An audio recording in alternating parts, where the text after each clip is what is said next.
Tere!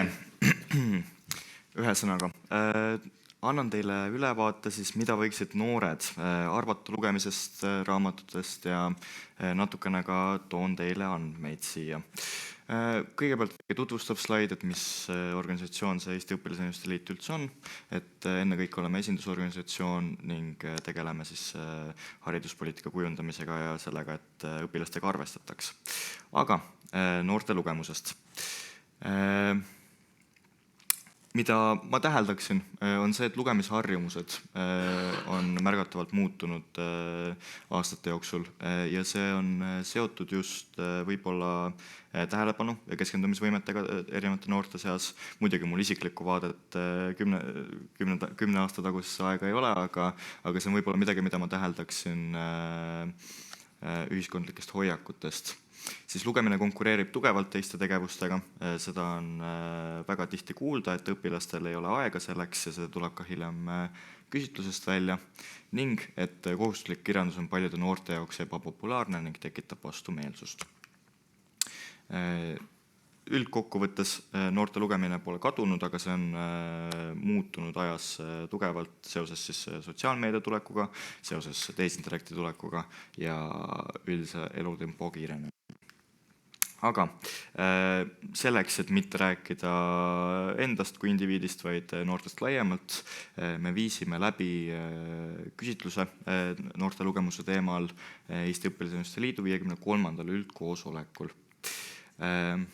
Märgiline on välja tuua, et küsitluse valimis on õpilasesindajad, õpilasliiduga seotud noored, mis ehk siis see on tegelikult kindel sihtgrupp, seda tasub võib-olla silmas pidada, kui neid tulemusi kuulda.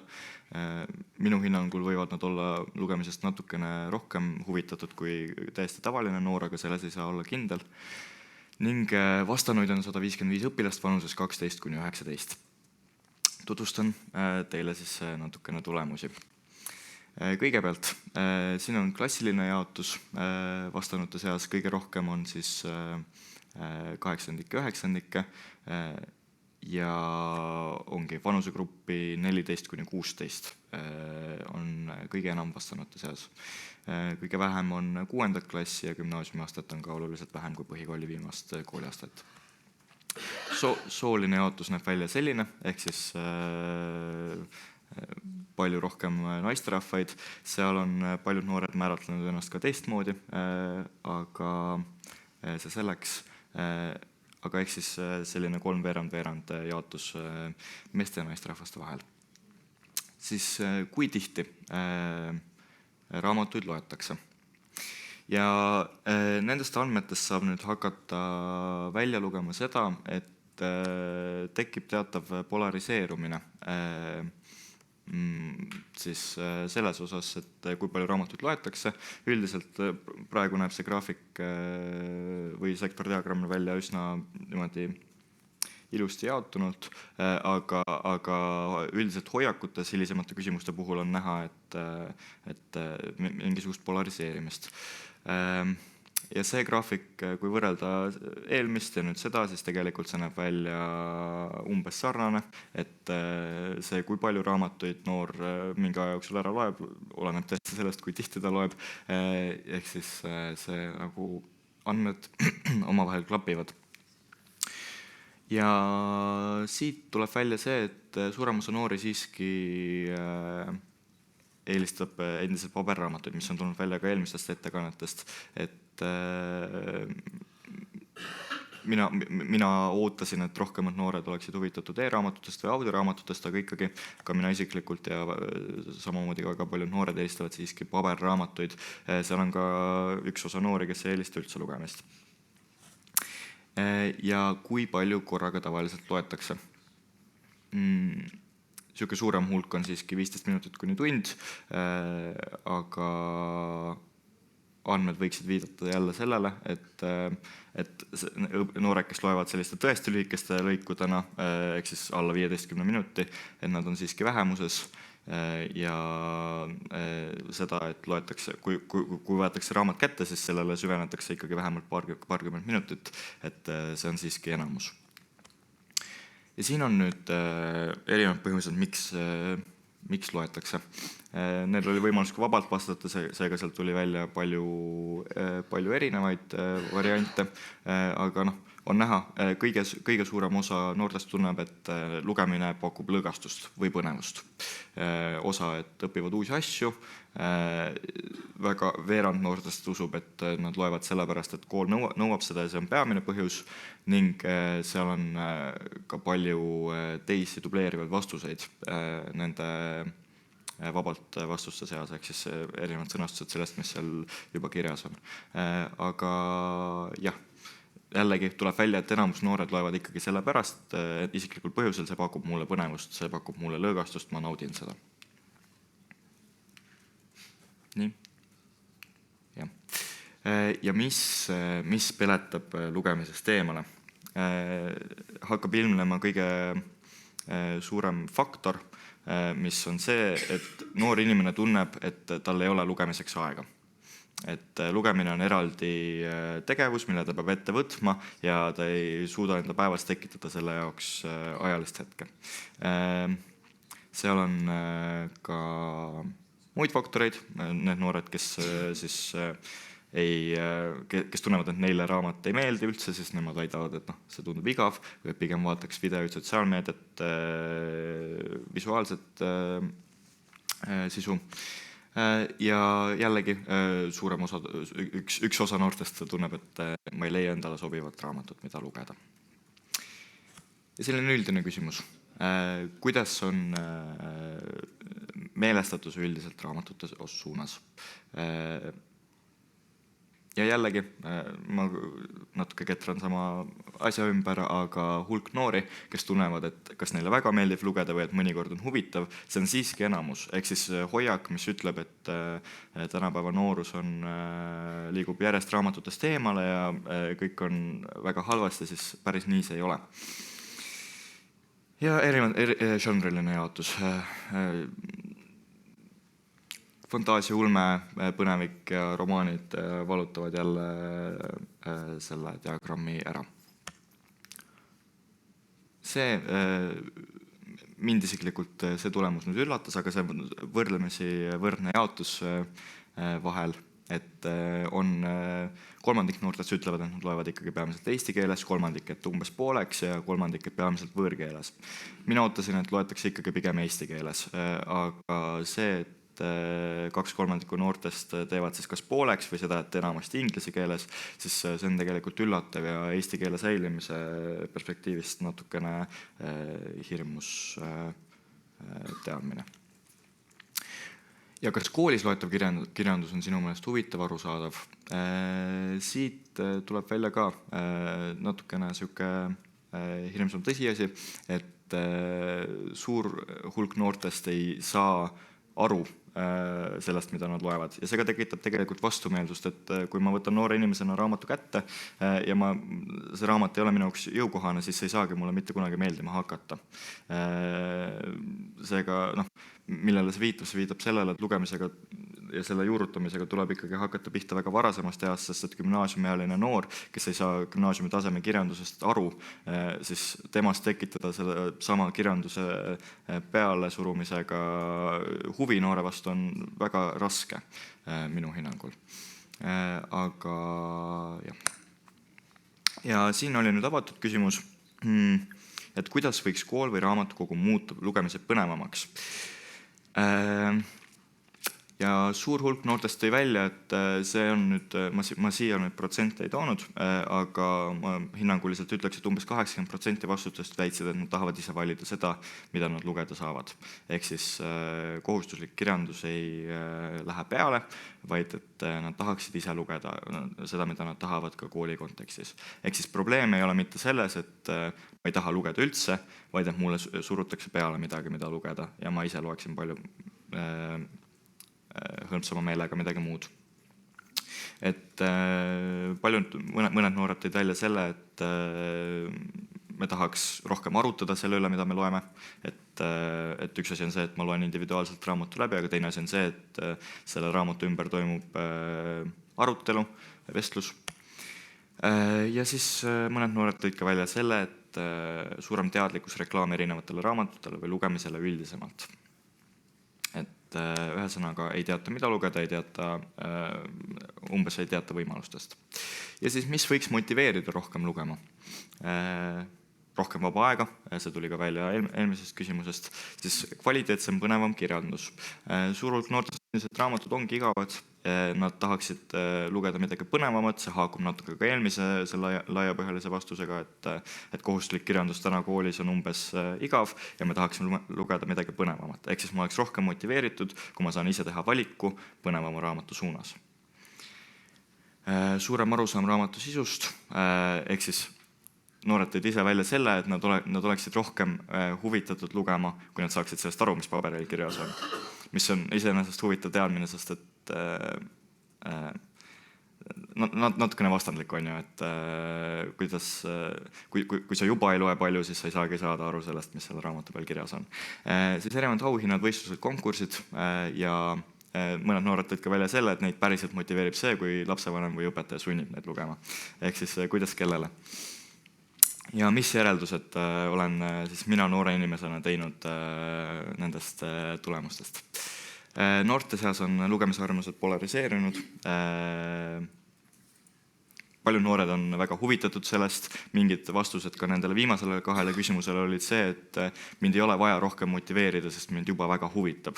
Ja kirjandus on minu jaoks põnev ja mul on kõik hästi. Ja seal oli ka noori, kes vastasid, kelle vastust rida nägigi välja selline, et ei loe üldse, ei tea, ei huvita ja kuidas mind saaks motiveerida, mind ei saagi, sest et mind ei huvita absoluutselt. Ehk siis ma ütleks, et seal tekib aina rohkem sellist lõhestumist, nagu ma tegelikult tuli ka välja sellest esimesest ettekandest. Et see muutub ka noorte seas justkui selliseks elitaarsemaks asjaks, kuidas mingid noored loevad ja nad saavad ka edaspidi rohkem kirjandusest aru. Suur hulk noori hindab lugemist kõrgelt, kuid ei leia selleks aega. Ehk siis noored tunnetavad, et nende enda elutempo on niivõrd kiire, et nad ei leia seda momenti ega hetke, et võtta raamatut kätte. Ja nagu tuli ühest eelmisest küsimusest ka välja, et noored eelistavad lugeda ikkagi niimoodi, et nad saavad süvendatult lugeda paarkümmend minutit järjest, siis see on loogiline, et meil ei ole enam sellist kultuuri, kus inimene kannaks raamatut kaasas ja ta järjest nagu loeks aeg-ajalt paar lehekülge, vaid et see ongi eraldi tegevus ja see, et selleks noor inimene võtab oma aja, siis paljud inimesed tunnevad, et nad ei leia seda lihtsalt. On noortel raskusi õige raamatu leidmisega, ehk siis probleem selle ümber, et ma ei tea, mida lugeda, ma ei tea, mis tunduks mulle huvitab, aga kui ma saaks õige raamatu, siis see meeldiks mulle ja see tegevus meeldiks mulle. Ning kooli surve lugeda palju ja lugeda kindlat sorti kirjandust vähendab tegeliku lugemishuvi. Ehk siis pidev surve kohustusliku kirjanduse osas ja valiku vabaduse piiramine vähendab noortest seda huvi. Noored tarbivad ka suurel hulgal võõrkeelset kirjandust. Minu jaoks oli see pisut üllatav, sest et mina isiklikult võõrkeelset kirjandust ei salli ja ma ei ole täheldanud, et teised ka seda nii väga naudiks, aga nii on, et me nägime, et 3% noortest loeb peamiselt võõrkeelset. Enne kõik võimalusi vabadust, selle ma seletasin lahti, endiselt paberikirjandust ja populaarsed žanrid on sellised. Ma arvan, et kõige huvitavam mõttekäik, mille siia lõppu võiks nagu lisada, on see, et kas mul tuleb üks slaid? Edasised väljakutsed, nii, räägime siin sellest. Et mis on need edasised väljakutsed, on taas väärtusruumi taasloomine lugemise ning klassikalise kirjanduse ümber. Mida ma selle all mõtlen? Kui enamus noori tunnevad, et okei, selleks, et minus tekitada huvi lugemise vastu, pean ma ise saama esiteks valida seda, mida ma loen, ja teiseks ma pean selleks leidma oma aja. Siis esiteks see, et noor ei leia aega lugemiseks, on ju väärtuspõhine küsimus. See, milleks sa leiad aega ja ei leia aega, see on tegelikult prioriteet ja see näitab ka, see on ka näitaja, et kui noor tunneb, et tal ei ole selleks aega, siis see ei tähenda, et tal ei ole tegelikult aega selleks, vaid see tähendab, et see on prioriteetide nimekirjas lihtsalt omal kindlal kohal. Ning see, et soov valida siis ühesõnaga, soov mitte valida lugeda seda, mida täna kohustusliku kirjanduse hulgas pakutakse, vaid pigem seda, mida noored ise tahavad lugeda, siis see ka viitab sellele, et tihtipeale ei hinnata klassikalise kirjanduse väärtust ning seda, mida see tegelikult pakub noore inimese silmaringile. Ja see on probleem, millega tuleb tegeleda, et selle noorel tekiks päriselt esiteks arusaam sellest, et mida see mulle annab ja teiseks siis huvi selle kasumi saamise ümber. Et väljakutse on siis kohustusliku kirjanduse vastumeelsuse vähendamine, et luua kooli lugemiskultuuris selline ruum, kus inimesed ei ohkaks iga kord, kui öeldakse, et no nii, nüüd on selleks kuupäevaks vaja raamat läbi lugeda. Vaid see oleks niisugune normaalne ja tegelikult ka tervitatav osa. Huvi tekitamine eestikeelse kirjanduse vastu, just keele väärtustamise konteksti põhjal, siis paljud vastajad tõid ka välja selle, et nad ei suuda süveneda raamatutesse lihtsalt. Ja see on ka omamoodi probleem. Mõned inimesed väidavad, et see on vältimatu, mõned inimesed väidavad, et sellega tuleb hakata aktiivsemalt tegelema lihtsalt. Et tegelikult see ongi ju see, et kui lugemisega mitte tegeleda, siis sul ongi raske sellesse edaspidi süveneda. Ning üks mõte veel siia lõppu on see, et noor täna elab maailmas, kus ka siis, kui tal antakse kohustuslikku kirjandust, kus ta tegelikult ei pea seda läbi lugema. Seega näeb välja, vaid ta saab endale lihtsalt kas leida kokkuvõtte, luua kokkuvõtte 30 sekundiga AI abil ja saada raamatust ülevaade ning teha ka lugemiskontroll ära võrdlemisi edukalt. Ehk siis tõeline väljakutse on see, et kuidas saada see alumise 10% noor, kes vastas, et teda ei huvita lugemine ja ta ei tea, mida ta tahab lugeda ja see ei haaku absoluutselt temaga, siis kohustuslik kirjandus ei päästa olukorda, sellepärast, et täna ei ole lihtsalt loodud sellised süsteeme, et see noor ka päriselt peaks selle raamatu omaette läbi lugema, vaid tal on võimalik leida teised teed selleks. Aga aitäh, see on minu poolt kõik.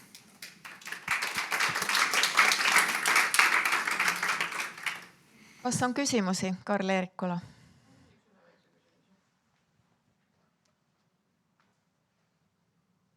Mul tekkis teid kuulates selline küsimus, et mis on noore inimese jaoks vaba aeg? Et mul ei ole vaba aega lugemiseks. Mis see tähendab? Aitäh. Kui te ütlesite ka, et ütleme, noor tahab lugeda niimoodi, et vähemalt 20 minutit järjest. Et tänapäeva noor ei leia oma päevast 20 minutit vaba aega lugemiseks. Kas ma sain õigesti aru?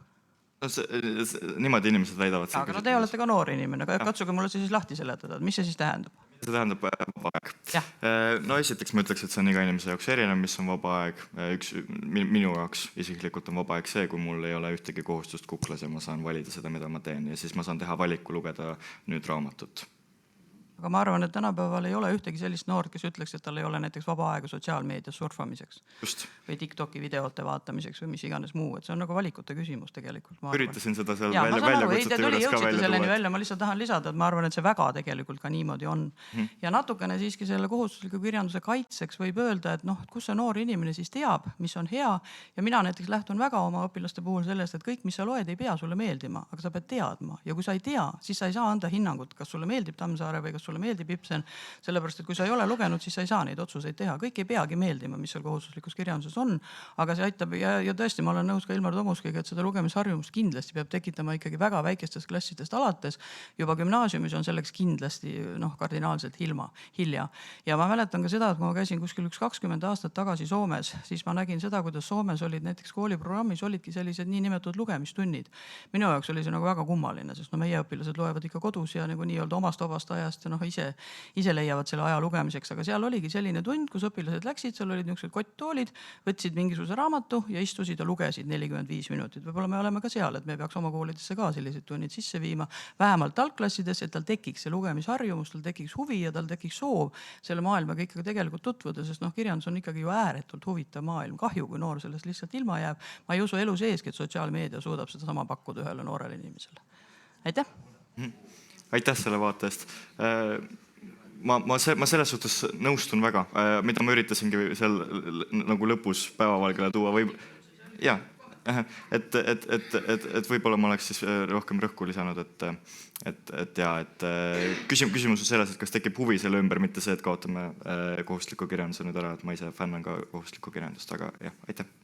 Mul on selline küsimus, et mida teie arvate, et kas lugemine suureneks ja kas see tooks õpilastele raamatud lähemale, kui klassiruumis oleksid kõik need nii-öelda kohustusliku kirjanduse raamatud olemas, igaühe jaoks oma eksemplar ja nüüd koos õpilastega õpetaja valib. Sellel aastal me näiteks sellest nimekirjast hakkame lugema neid ja neid raamatuid ja praegu otsustame teiega, millist me loeme ja igaüks saab võtta selle oma raamatusid kaasa, pärast tagasi tuua. Kas sellest oleks abi, kui meil oleks, ütleme siis raamatute küllus juba selles klassiruumis, kus me seda tegema hakkame, seda arutlust ja pärast seda lugemise järeldamist? Võib-olla isegi. Kui me räägime sellest, et noor inimene tunneb reeglina seda, et talle surutakse kohustusliku kirjandusega midagi peale, siis võib-olla juba see protsess, kus klassiruumis arutatakse läbi, et mida me hakkame lugema, et selles raamatus käsitletakse neid teemasid, selles raamatus käsitletakse neid teemasid, et millesse me tahame rohkem süübida. Siis ma arvan, et see võiks olla nagu palju parem lahendus kui see, et visatakse lauale raamat ja kuupäev ja ja, ma arvan, et see toimiks. Minu jaoks jäi kõlama üks selline õhkav unistus, et kui oleks õige raamat, mis tuli päris mitmelt slaidilt või vastustest välja. See on umbes sama nagu, et tahaks midagi head. Ja siis, mis see hea on? Ja seda ei oska öelda. Ja mis see õige raamat on, eks ole. Aga vist on veebi vahendusel ka. Aitäh, väga huvitav oli. Tahtsingi küsida just selle õige raamatu leidmise kohta, et kust tänapäeva noor leiab sellist infot? Ma ei tea, on teil mingisugused oma kanalid või ma ei tea, TikTokist või kui ka mõelda, et võib-olla selliste klassikalisemate raamatute nii-öelda reklaamimise peale, et mis on need head kanalid, kust noored selliste raamatu lugemise infot ammutavad? No nendele noortele, kes ei vihka absoluutselt kohustuslikku kirjandust, siis mina saan päris palju seda, mida lugeda ikkagi koolist autorite osas ja seda näiteks internetis saab infot selle kohta, mida lugeda, et kui sa oled mingis sotsiaalmeedia ruumis ja seal sotsiaalmeedia ruumist jooksevad ikkagi nende teemadega seotud raamatud läbi, siis sealt sa saab mingeid soovitusi. Nii palju, kui seda eakaaslastega arutatakse, ma paremat vastust hetkel ei oskangi anda. Suur aitäh Karl Eerikule! Aitäh!